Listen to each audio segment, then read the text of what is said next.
চাই আমার ভাই বলল কেন রাজাকার রাজাকার রাজাকার রাজাকার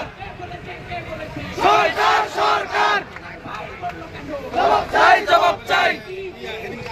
লজ্জায় বাঁচি না লজ্জায় বাঁচি না